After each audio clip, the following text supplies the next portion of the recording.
보세요. 사사기를 읽을 때마다 느끼는 건 물론 뭐 남의 눈에 들보 저 티만 내 눈에 들보는 못 보고 남의 눈에 티만 보지만 어쩌면 하나님 앞에서 목전에서 사사기를 보고 계속 그러죠. 또 목전에서 악을 행하고 그러고 나서 또가 또 나오죠. 또 불을 짓고 그리고 또 나와요. 또 악을 행하고 그리고 또 도와주시고 그리고 또가 계속 나와요. 이걸 보면서 제가 사사기를 이걸 다시 오늘 읽으면서 무슨 생각이 드냐면 참 징하다. 사랑도 지독한 관계다. 지독한 관계. 하나님과 우리의 사랑은요 지독한 사랑입니다. 우리보다는 하나님 사랑이 정말 지독한 사랑이시죠. 그지? 우리 같은 10번 아마 팽개치고 안 봤을 텐데 어떡하시면 하나님은 어떠시냐면 또가 계속 나오는데 또 하나님 거 또 계속 용서하시고 도와주시고 대들고 또 용서하시고 그리고 어떻게 하십니까? 그리고 또 품고 가시고 어째요? 애증의 사이클이 계속 반복이 됩니다. 이게 이스라엘만 그럴까요? 그죠? 여전히 오늘 우리가 똑같습니다. 누가 그러더라? 누가 뭐라 그러더라? 이스라엘보다 우리나라가 훨씬 하나님하고 더 가깝대요. 왜 그런가 봤더니 이스라엘은 하나님이 선민으로 택하셨고 우리는 하나님의 사람들이고 택한 사람이 더 소중할까요? 하나님의 사람이 더 소중할까요? 그러니까 대한민국은 하나님을 믿는 사람들이라 우리가 더 하나님과 더 가깝다고 괜찮아 뭐 이렇게 해도 저렇게 해도 그런데 사사기 안에서 세속화된 백성을 대하는 하나님의 방식을 보면 진정한 회개의 의미와 그리고 연약한 사람을 통해서 그러니까 진정한 회개 그 다음에 하나님 지금 사사기에서 오늘 말을 하고 싶은 게 진정한 회개는 뭔지 그 다음에 연약한 사람을 통해서 주권적으로 하나님의 구원 역사를 이루어 가시는 사건을 사실 기도만이 아니라 이 사사기를 보면은 그렇게 가십니다. 끊임없이 어떻게 해요? 우리는 이 사람들이 오늘 지금 보면은 오늘 6절 읽어보면은 그냥 부르짖어요. 회개해서 돌이켜서 부르짖어요. 그냥 징징대고 우는 거예요. 힘드니까. 회개가 아닙니다. 이걸 오늘 지금 나누고 싶습니다.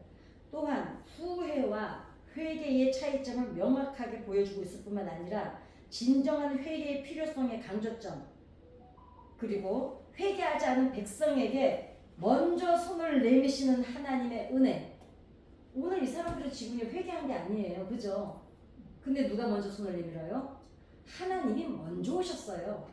여러분 우리가 예수 그리스도를 원하지 않았어요. 인간은 예수님을 원한 적이 없어요. 하나님이 무작정 용서하시려고 무작정 죽으신 거예요. 그죠? 예수님을 원한 적 있었어요? 사람들이? 없습니다. 근데 예수님이 어떠세요? 그냥 찾아오신 거예요.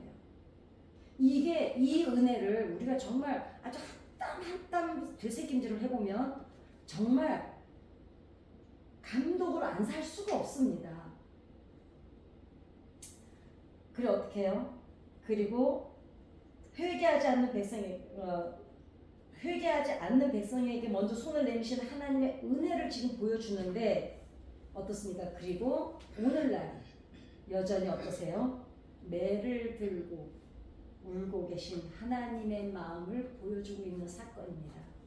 제가 언젠가 제 찬양 중에 제가 쓰는 곡 중에 손엔 매를 들고 울고 가슴은 울고 계신 하나님이라는 제 노래로 복음서가 있어요. 여기는 지금 없는데 난 내가 써놓고도 곡이 아니 난 민망해가지고 이제 사람들 앞에 안 내놓는데 제가 그때 그걸 깨달았어요. 그때 하나님 앞에 돌아와서 매를 들고 아이들을 야단칠 때 엄마들은 사실 울죠. 그냥 이거 새끼 오늘 죽여버려야지 이러고 때리는 엄마 있어요? 아버지들 엄마들 부모는 그렇지 않습니다. 그죠? 때려보셨죠 자식들? 어때요? 애가 맞고 울면 엄마는요 더 아파요. 그런데도 왜 그래요? 그 매를 통과해야 그 애가 그 잘못을 또 안 빠져서 더 큰 잘못을 안 빠지니까 어떤 엄마가 자식 죽이라고 때리겠습니까? 그죠? 엄마 가슴은 피눈물을 흘리죠. 자식 때릴 때. 하나님이 지금 매를 들고 이스라엘 민족 앞에 왜냐면 1절에 뭐냐면 하나님께서 1절 보실까요?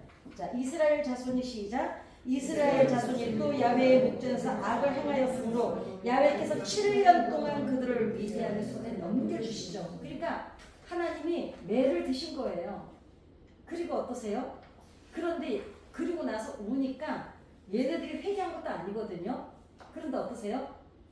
그냥 또 뛰어오세요. 그냥. 그리고 왜? 원하지도 그냥 울어요. 그냥 울기만 해서 하나님 생각해보니까요. 우리가 하나님을 속으로 확 새기고요. 또 돌이켜보니까요. 우리가 이런 잘못을 하나님 앞에 잘못했어요. 그러니 하나님 안 그렇게 이번에 좀 도와주세요. 이게 아니에요. 그냥 울어요. 그냥. 지 힘들다고. 자기 힘든 것만 생각하지 애들은 부모 아픈 거 생각 안 하는 게 자식들이에요. 키워보니까 그러시죠. 우리가 그래요. 하나님 앞에 울 때 나 힘든 것 때문에 울지 나를 이대로 미디안에 넘겨줘서 놓고 그거를 매를 들고 울고 계신 아버지 눈은 본 적이 없어요. 자식들은. 자식을 키워보시니 그렇죠? 때리는 엄마 보고만 뭐라 그러지 울고 있는 엄마 가슴은 자식들은 볼 줄을 모릅니다. 그래서 내리사랑인가 봐요. 그죠? 이스라엘 자손은 미디안의 압제로 인해서 궁핍함이 심해지자 야훼에게 부르짖습니다. 부르짖음의 목적은요. 구원자를 보내달라는 간구였어요. 좀 하나 보내주라.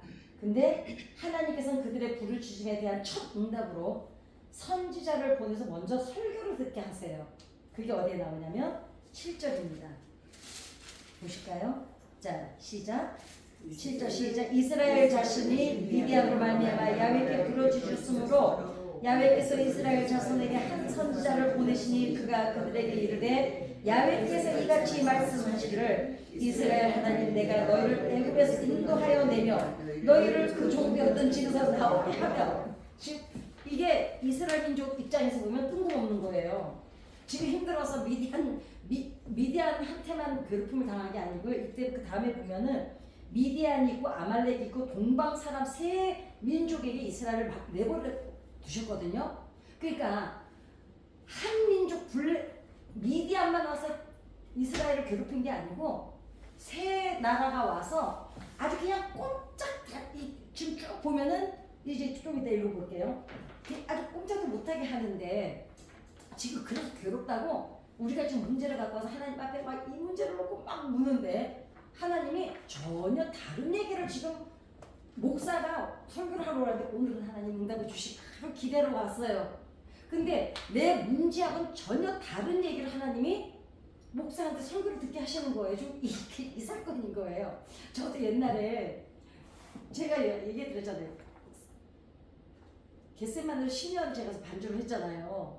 그러니까 10년 다녔어요. 우리 저쪽 성전에서 바닥에 살 때, 밑에 살 때 옮겨 다니면서 하는데 그때 그 신학교 가기 전에 막 오늘은 내일 당장 이 문제가 해결돼야 돼. 오늘 하나님이 이 문제에 대해서 혹시라도 응답하실까?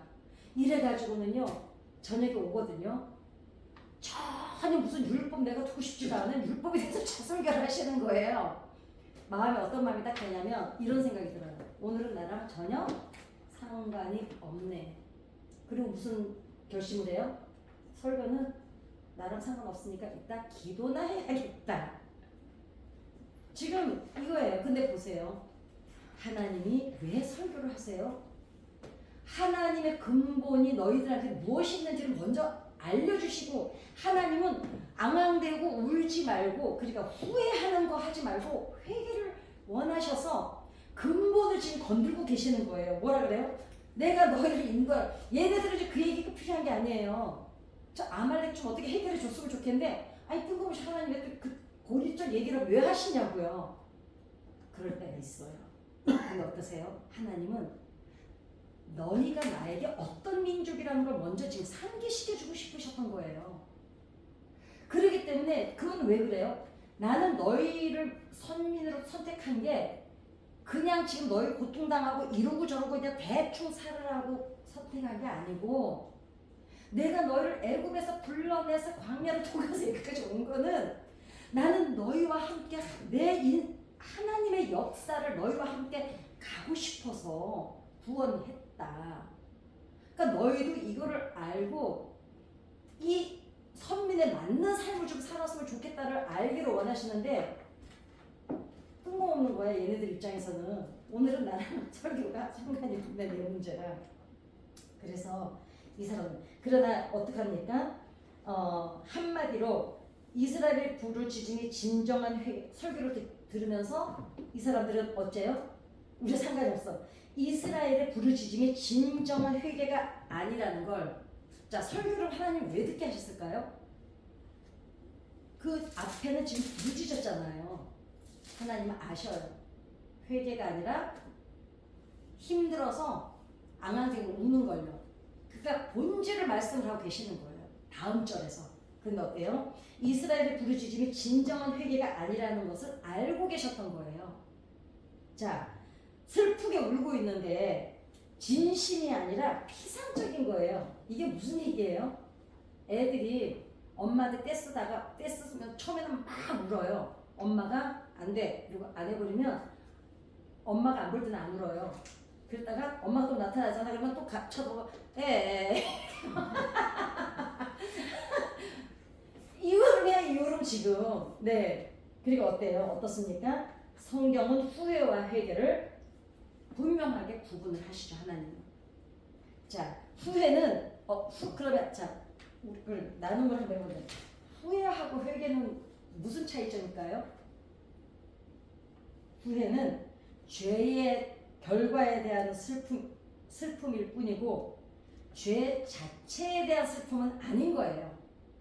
곧 무슨 얘기예요? 한마디로 내가 무슨 죄를 졌어. 거기에서 나쁜 결과가 없다면 슬퍼하지가 않아요. 잘못했는데 아무 결과가 없어. 그러면은 내가 잘했나 보다 이래. 그리고 후회도 안 해요. 그거 여전히 해요. 왜? 이래도 되네. 삼손이 그랬잖아요. 계속 죄를 짓는데도 하나님이 즉각적으로 안 하시니까 어때요? 이래도 되는구나. 그러니까 사실은 하나님이 우리 삶에 민감하게 반응해 주시는 건 은혜예요. 민감하게 내가 이러는데도 아무 일도 안 일어난다는 건 뭐예요? 둘 중에 하나입니다. 내가 문둥이가 됐든지, 그죠? 감각이 없는 거예요. 그러든가 하나님이 내버려 두시든지. 그러니까 결코 아무 일이 안 일어나는 건 좋아요, 나빠요? 나쁜 겁니다. 그러니 죄에 대해서 진절머리가 나는 혐오감이 없다면 죄의 뿌리는 여전히 남아있고 어느 정도 지나면 또 그 자리에 어떻습니까? 싹은 또 자랍니다. 제가요 분재를 해보니까 그 풀을 뽑잖아요. 그 잎사귀가 이렇게 세 개 있는 거 약간 우리 시골에서 뜯어 먹었거든 옛날에. 그게 무슨 풀이에요? 새콤한 맛이 나는 풀이 있어요, 그죠? 약간 뭐지 그거 행운의 그거처럼 생긴. 근데 그건 아니야. 새파란 아무튼 그렇게 생겼는데 얇은데 개뿌리가요. 저는요 제 손가락 진짜 나는 개를 뽑아내면서요 이거 깨달을 때가 너무너무 아주 뿌리에 들어가서 뿌리 자체를 칭칭 감고 있어요. 개를 뽑아내려면 나무 분재는 한 올이 다 분재인들이 이렇게 말해요. 뿌리 하나가 돈이라고. 왜냐면 가지 하나거든요. 분재는 수형이 어떠냐에 따라서 돈이거든요. 근데 개가요 이렇게 뽑아내다가 또 끊기잖아요. 영락없이 일주일도 안 가요. 거기에 또 자라나요. 죄의 후회는 이런 겁니다. 그런데 어떻습니까? 회개는 뭐에 대한 슬픔이에요? 죄 자체 뿌리에 대한 슬픔이에요. 이거는 현상에 대한, 후회는 현상에 대한 나쁜 결과가 나타나고 뭐가 안 됐으니까 슬픈 거지. 그러나 회개는 내가 또 이 짓을 했구나. 그런데 두 가지 정말 중요하더라고요. 왜 중요하냐면 죄 뿌리에 대한 슬픔이기 때문에 결과에 대한 성찰을 통해 인격의 변화와 삶의 변화가 옵니다. 뿌리에 대한, 이거는 정말 아니야 할 때는요 내가 변화가 일어나요. 근데 후회는 어때요? 다시는 이렇게 하지 말아야지. 그래서 어떻게 해요? 정확히 회개의 초점은 나에게 맞춰져 있는 게 아니에요. 누구에게 맞춰져 있어요? 하나님 일단 하나님의 빼고 부부싸움을 했어요. 근데 후에 또 괜히 건드렸네. 이게 있고요. 내가 오늘 우리 아내를 또 내 이 못돼 먹은 성격이 우리 아내를 또 아프게 했구나. 하루아침에 안 고쳐져요. 왜냐면 성격이 다 자기가 그동안 쌓아져 와서 만들어져 있잖아요. 그런데 조금씩 흐려지죠. 왜? 내가 또 아프게 했구나 우리 마누라를. 또 아내는 어때요? 이놈의 입이 우리 신랑을 또 절망하게 했구나. 뿌리를 슬퍼하면은 변화가 일어나요. 한꺼번에 무 자르듯이는 안 일어나지만 점점 엷어집니다. 그런데 후회는 아니죠. 어떻게 됩니까? 내 행동으로 해서 하나님이 너무너무 아프셨겠다. 그리고 내 아내가 아팠겠다. 내 자식이 아팠겠다 하면은 내가 그러지 말아야지. 이러면 안 되지. 이러면 성찰과 동시에 성숙이 일어납니다. 후회는 아니죠. 진정한 회개가 없이는 후회에만 머물면 영적인 변화가 없을 뿐만 아니라 인격인 변화도 안 일어납니다. 그런데 죄에 대한 쓰라린 결과를 통해 하나님의 관계를 회복하고 더 나아가 삶의 회복을 추구하는 원동력이 되기 때문에 회개는 우리 삶에 반드시 필요하다는 거죠. 그런데 회복의 진정한 의미는 회복이 됐다는 거는 결과가 뭘로 나타날까요? 돌이킴이죠. 내가 회복이 됐어요. 이거는 돌이켰기 때문에 회복이 있는 거예요. 그죠? 후회는 회복이 없습니다. 어떻게 됩니까? 그런데 후회만 하게 되면 어떻게 돼요? 영악해져요. 앞으로는 이렇게 하지 말아야지. 그죠? 내가 다음번에는 요거보다는 좀 더 계획을 정확히 짜서 저 인간을 공격을 해서 완전히 나한테 굴복하게 해야지. 우리 남편은 내가 안 가르치면 안 돼. 우리 마누라는 초장에 안 잡으면 안 돼. 이거는 더 영악해집니다. 후회는. 그러나 회개는 아니죠. 내가 나 때문에 누구가 또 아팠구나. 나 때문에 하나님이 아프셨구나. 이러면은 돌이킴이 있고 회복이 있고 성숙이 있습니다. 그죠? 이게 반드시 같이 가요. 후회는 아니죠. 영악해집니다. 그리고 더 완벽한 죄를 짓습니다. 그러니까 후회와 회개는 우리가 삶에서 반드시 우리가 깊이 성찰해야 될 줄 믿습니다. 사사기를 보면 하나님께서 이스라엘 백성이 진실한 회개를 하지 않았음에도 불구하고 그들에게 구원자를 보내세요. 그죠? 지금 오늘 한 사람을 보내잖아요. 사자를. 그러니 비교할 수는 없지만 우리의 용서와 하나님의 용서는 근본적으로 다릅니다. 왜냐? 우리는 잘못한 사람이 무엇을 잘못했는지 반드시 깨닫고 진심으로 돌이켜서 용서를 구할 때 은혜를 베풀까 말까 결정을 하죠. 그래, 어떻게 하나 봐야지. 남편, 부부, 이게 어차피 어른들이시니까 부부 얘기밖에 할 게 없네요.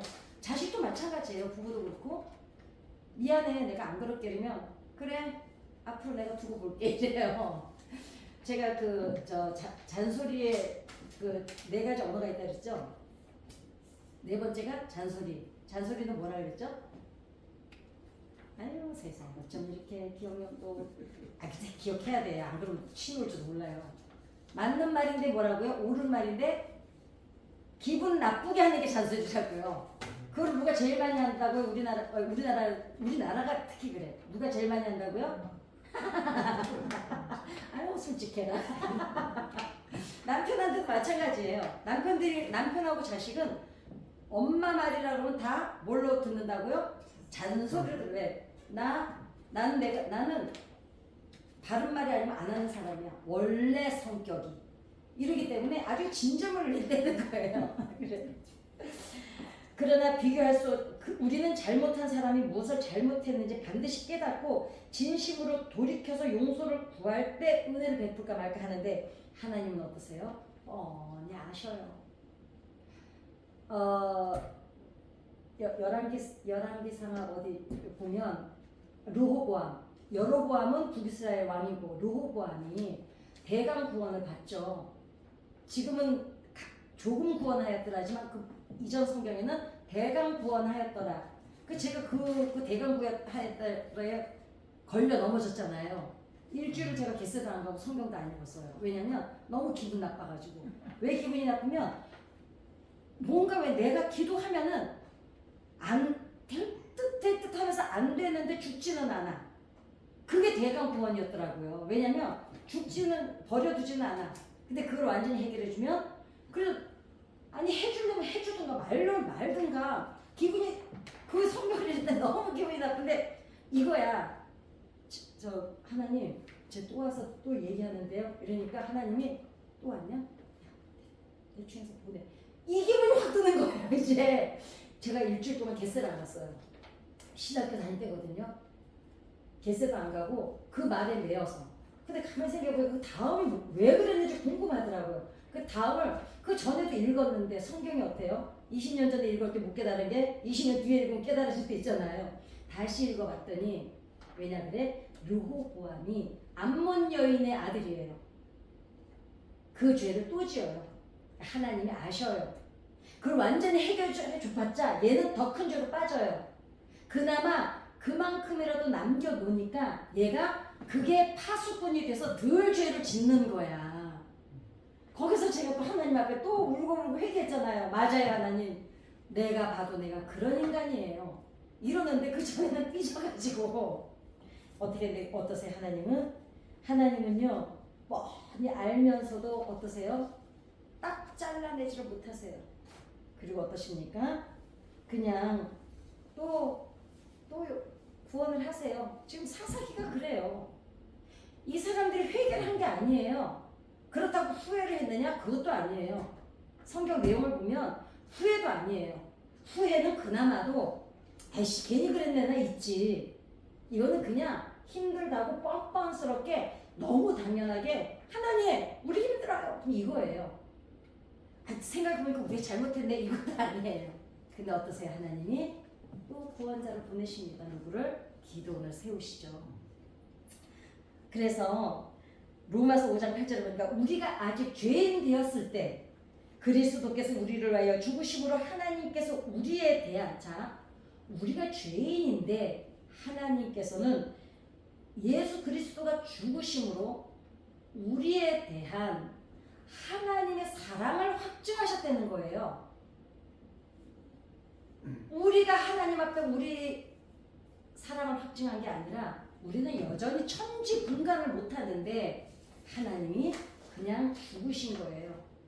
왜? 이 전의 죄와 이 후의 죄를 다 짊어지고 그 다음에 십자가에 죽으실 때 죄를 정리해 놓지도 않으셨어요. 이 정도 죄는 내가 용서할게. 이거는 안 돼. 이러지도 않았어요. 무슨 죄? 인류가 지을 수 있는 모든 죄. 이거는 근데 좀 따져볼 얘기라서 제가 깊이는 말씀을 못 드리는데 보세요. 우리가 회개를 했기 때문에 천국으로 갈까요 그럼? 아닙니다. 이거는 분명히 알아야 돼요. 예수 믿으게 된다는 거. 예수 그리스도가 나의 주권자라는 걸 믿고 확증하고 신뢰하는 걸로 천국을 가는 거지. 그리고 근데 우리는 그동안 저도 그렇게 알고 있었거든요. 천국은 죄가 있는데 회개한 사람이 가는 곳이고 지옥은 회개하지 않는 사람이 가는 곳이라고 알았어요. 죄하고는 구원과 상관이 없습니다. 자 그러면 또 이 얘기가 길어지면 안 되니까. 근데 중요한 거는 하나님을 만나면 하나님이 나의 주권자로 정말 그걸 정체성이 확고하면 일단은 죄를 안 짓습니다.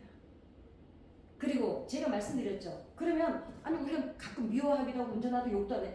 그거는요 하나님이 사실은 그렇게 막 심각하게 죄에다 넣지를 않으세요. 그쵸? 정말 쟤는 하나님이 내 인생의 주권자가 아니라는 그런 거. 인간이 내가 마음대로 살 수 있다. 하나님 없어서 살 수 있다라고 하는 게 죄지. 그겁니다. 이게 확립이 돼야 돼요. 자, 그 얘기까지 가면 너무 하니까. 그러니까 용서를 지금 이스라엘 민족은 용서를 구하지도 않았어요. 그죠? 좀 내용이 보면 용서를 구하는 것도 없고, 그 다음에 어떻습니까?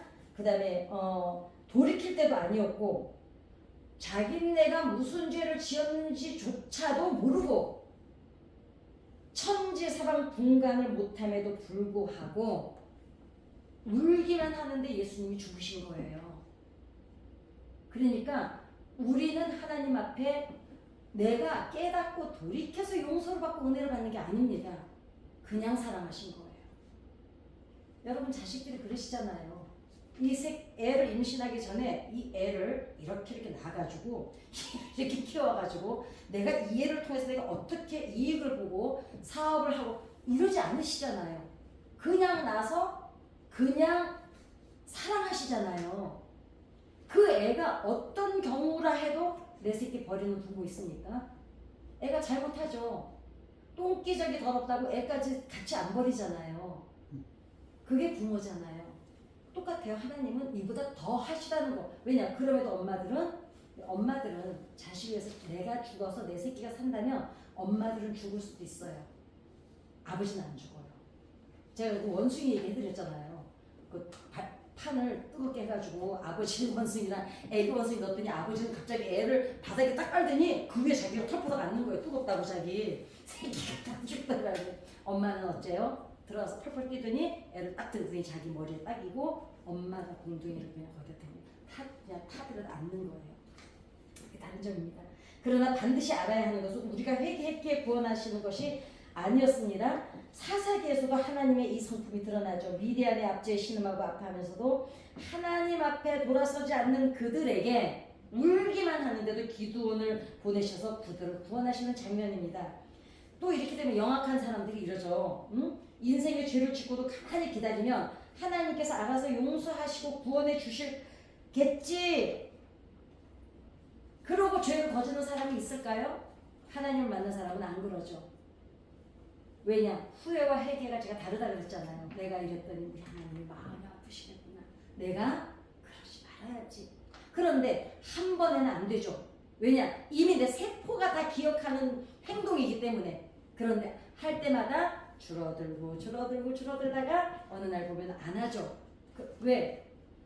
반드시 돌이킴에는 회복이 있고 회복에는 성숙이 있기 때문입니다. 이게 하나님을 만난 사람들의 특징입니다. 그럼 이 사람들은요 이게 있습니다. 그럼 이 사람 이렇게 돌이킴이 있고 회복이 있고 성숙이 있는 사람에게 하나님이 주권자라는 게 확고해요? 안 할까요? 확고하니까 그런 거예요. 그럼 이미 구원을 받은 거예요. 단지 중생의 과정을 가는 거죠. 아이들이 태어났다고 금방 뛰어다니지 않잖아요. 점점 성장해서 어른이 되고 지도 시집가고 장가가서 새끼 낳고 살아보면 다는 모르지만 그래도 우리 엄마가 이랬겠구나, 우리 아버지가 이랬겠구나. 딸들이 첫애기 날 때 엄마 심정을 제일 많이 안 되잖아요. 그러는 것처럼 그렇습니다. 자, 그렇게 회개하자는 백성에게 먼저 손을 잡아주시는 것은 죄를 묵인하시는 의도가 아니죠. 더 깊은 하나님의 마음은 측량할 수 없는 사랑과 구원의 의지인데 하나님은 우리가 죄인 됐을 때 이미 자기가 죽음으로 이 죄를 다 해결하셨어요. 우리한테 물어보지도 않으셨고 허락받은 적도 없으시고 안 하셨어요. 그냥 하신 거예요. 그런데 어떻습니까? 죄의 늪에서 허우적거릴 때 먼저 네가 회개하면 내가 너 구원해 줄게 이러질 않죠. 예를 들면 저수지에 빠져 죽을 수 있으니 들어가지 마시오. 안내판을 붙여놓잖아요. 근데 이제 막 그 옆에서 막 고기 구워 먹고 이제 어른들이 애들 데리고 이제 놀러 가잖아요. 근데 애들이 그거 써붙여놨다가 안 들어가요? 애들은 반드시 들어갑니다. 써놓으면 더 궁금해서 더 들어갑니다.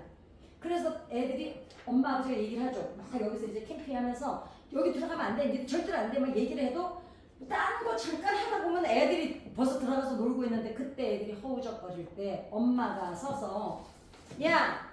엄마가 아까 너네 빠지기 전에 말했어 안 했어? 여기는 들어가자고 적던 글에 써져 있지. 이거 다 읽어줘. 막 써져 있잖아요. 여기 들어가면 벌금 얼마 물고 이러는 엄마 없죠. 아버지가 됐든 엄마가 됐든 일단 뛰어들어서 애부터 구해놓고 난 뒤에 봐 엄마가 그랬잖아요. 여기 써져 있잖아요. 여기 깊어서 들어가면 그 다음에 얘기하시죠. 예수님이 이렇게 하신 거예요. 그냥 먼저 그냥 다 구원해 놓으시고 그 다음에 이제 얘들아 살아가면서 이렇게 사는 거 아니야. 그러면서 이제 이렇게 저렇게 그냥 알아가면서 우리가 그렇게 가서 나중에 천국 가는 거예요. 은혜를 통해 그러니까 하나님은 어떠세요? 은혜를 먼저 베푼 다음에 회개를 이끄십니다. 애들이지만 와 우리 엄마 아버지 덕분에 살았다 생각할 거 아니에요. 그러면 그 애들이 어때요? 그 다음에는 애들이 하지 말래도 안 할까요? 또 해요. 하지만 어떻습니까? 그래도 우리 엄마 아버지가 급할 때는 나를 구원해 줄 뿐만 아니라 엄마 아버지 그리고 막 엄마가 막 울고 막 애들 나오고 울고불고 엄마들 난리치잖아요. 애들이 그 눈물을 보는 거예요. 하나님도 우리가 이러기를 원하시는 거예요. 하나님도 우리가 그 하나님의 눈물을 알고 깨닫고 우리가 스스로 감동으로 돌이키기를 원하시는 거예요. 감동으로 돌이킨 사람은 다시 안 갑니다. 그런데 시켜서 명령해서 복종해서 그 자리에 온 사람은 내가 나한테 시켰던 사람, 명령했던 사람의 힘이 떨어지면 다시 자기가 멋대로 합니다. 그죠? 그러나 우리 스스로 오면 안 그러죠. 자, 하나님의 은혜는 면죄부가 아니라 죄로부터 돌이켜 하나님께로 돌아오게 하는 촉매체라는 겁니다. 면죄부가 아니라는 거예요. 그를 통해서 네가 깨달으라는 거죠. 은혜를 통해 감동을 체험하고 스스로 감동으로 돌이키기를 기대하시는 하나님. 기도를 통해서 구원을 시작하시고 이스라엘이 은혜를 체험하고 비로소 자신들의 죄를 깨닫고 진정한 회개에 이르기를 기대하셨던 거예요. 그러니까 하나님의 은혜를 헛되이 받지 말라는 것이 무슨 뜻이냐 하면 은혜를 회개의 통로로 삼으려는 거예요. 은혜를 체험했으면 감동이 일어나서 회개의 통로로 나가려는 거죠. 두들겨 맞아서 오는 게 아니라 너무 고마우니까 내가 이렇게 살면 안 되겠구나. 통로로 삼으려는 거예요. 하나님의 은혜를 깨달았으면. 이게 우리 믿음의 성숙한 사람들의 자세겠죠. 성경은 딱 두 가지입니다. 여기에서 성경에서는요 두 가지죠. 하라, 하지 마라. 딱 두 가지예요. 근데 하나님은 하라, 하지 마라로 돌아오기를 원하지 않으세요. 어떻게 해요? 우리가 감동으로 느끼고 그 은혜를 감동으로 알고 그리고 회개로 나와야 진정한 회개가 성숙이 있지, 돌이킴이 있지. 하라고 해서 하고 하지 말래서 안 하면 로봇이지 뭡니까? 부모 자식 간에 안 그러겠어요? 부부 간에도 그렇고 부모 자식 간에도 그렇고. 그리고 뭡니까? 구원의 주권은 오직 하나님께 있음을 선언하고 또 알기를 원하시죠. 니네 힘으로는 못 살아. 이것만 알기를 원하시는 거예요. 이것만. 주권자는 하나님이시라는 거. 그렇다고 그 주권자가 우리를 노예 삼으신 건 아니죠. 노예를 위해서 죽는 신은 없어요. 주인도 없어요. 그죠? 하나님은 우리하고 동등하게 사랑하시는 겁니다. 구원의 주권이 하나님께 있음을 알아야만 이후에도 곁길로 가다가도 기억하고 하나님께 돌아오기 때문이고 당시의 이스라엘 백성은 얼마나 바닥이었는지 사사기를 보면요. 이스라엘 민족은 너무너무 바닥이었습니다. 회개조차도 자기네가 뭘 잘못했는지도 모르고 회개를 할 수 있는 능력도 없었어요. 사람이요. 어느 정도 기운이 있어야 기도도 하고 회개도 합니다. 문제들 겪어보셨어요? 너무 문제가 절박했을 때 회개가 나오던가요? 어떠셨어요? 저는요. 회개가 안 나오더라고요. 그냥 그리고 감사, 회개, 깨닫는 거 아무것도 없어요. 그냥 여기 와서 그냥 울기만 했어요. 그 우는 걸 눈물을 통해서 하나님이 먼저 뭘 치료해 가시나 봤더니 내 안에 쓴뿌리 힘든 거를 먼저 다 눈물로 쏟아내게 하시더라고요. 그러면서 점점 그 쏟아낸 자리에 뭘로 오기 시작해요? 조금씩 정신 들기 시작하니까 말씀이 쌓이기 시작하고 하나님의 은혜가 쌓이기 시작하고 감사가 쌓여지고 그렇게 내공이 단단해지고 나니까 그때서야 내가 뭘 잘못했는지 돌이키기 시작하고 감사가 뭔지도 알기 시작하고 그때서야 힘을 내서 기도를 하게 되는 거죠. 정말 힘이 들면 기운이 없으면 회개도 없습니다. 은혜도 없습니다. 하나님은 이 사람들이 어떻게 해요? 능력도 없는 줄 알고 자기네가 뭘 잘못한지를 알지도 못하는 걸 아는데도 불구하고 하나님께서는 기도원을 통해서 어떻게 하세요? 하나님의 뜻을 펼쳐가세요.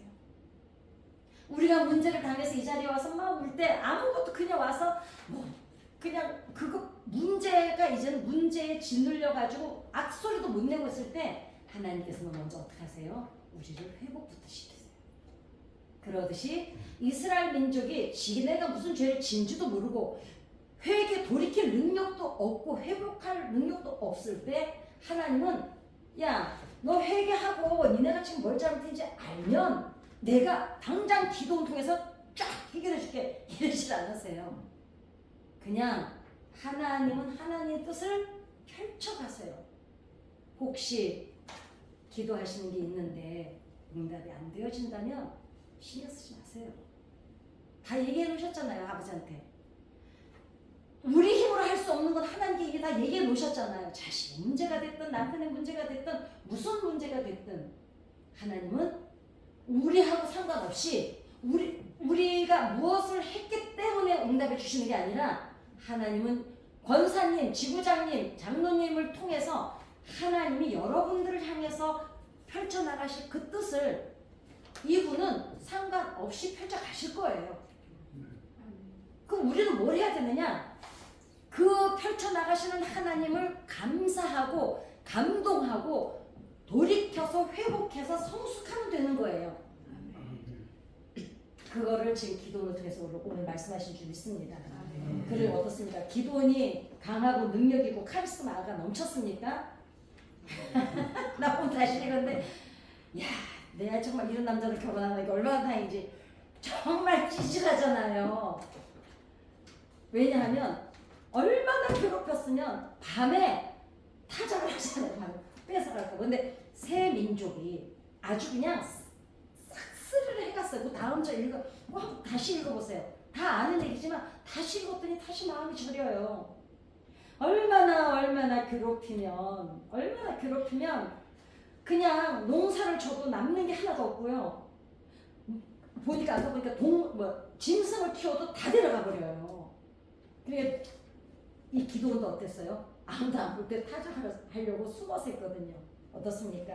그리고 자기가 또 어떤지 또 알아. 어떻게 해요? 하나님이 내가 너를 택했다 그러니까 뭐라 그래요? 이거는 겸손해서 아닙니다. 제가 어떻게 이게 아니에요. 정말 알아요. 생각해 보세요. 우리나라가 일제 치하에 있을 때 아버지들이 남편들이 자식이 정신대로 끌려가고 할 때 그 무력감을 어땠겠어요. 내 새끼가 군대로 징병을 당해가고 나 왜 눈물 나려 그러지? 나는 그 남자들한테 이상하게 마음이 이해가 그렇게 가서 우리 송집사한테만 안 그래. 근데 보세요. 그 남편 아버지잖아요. 지금은 아빠들이 또 친구 같지만 그때는 아버지가 최고였잖아. 권위였잖아요. 그런 아버지가 어린 아들이 징병으로 끌려가고 딸들이 정신대로 끌려갔는데 아무것도 못하고 그걸 그냥 손을 놓고 지켜볼 수밖에 없었던 그 시대에 일제 치하 때의 그 가장들 그거를 기도를 통해서 보여주는 거예요. 얼마나 남자들이 얼마나 그때 참담하고 수치스럽고 얼마나 절망이었을까. 집에 가서 남편들께 잘해드리기 바랍니다. 아니 이 얘기 좀 가서 해줘. 내가 남편들한테 잘하라고 그랬다고 좀 가서 얘기해줘. 그 남편들이 나한테 와서 좀 고맙다 그러고. 그러니까요. 근데 어때요? 이런 찌질한 기도는 하나님 사용하시죠. 왜냐? 구원의 주체자는 인간이 아니라는 거. 구원의 주권자는 하나님이시라는 거. 역사를 통해서 우리가 인생을 배우는 건 여기에 있는 거예요. 우리가 아무리 재능이 많고 어쩌고 저쩌고 해도 그래 가짜야. 하늘 아래 메이로다야. 하늘 아래 메이로다. 태산이 높다 한들 하늘 아래 메이로다.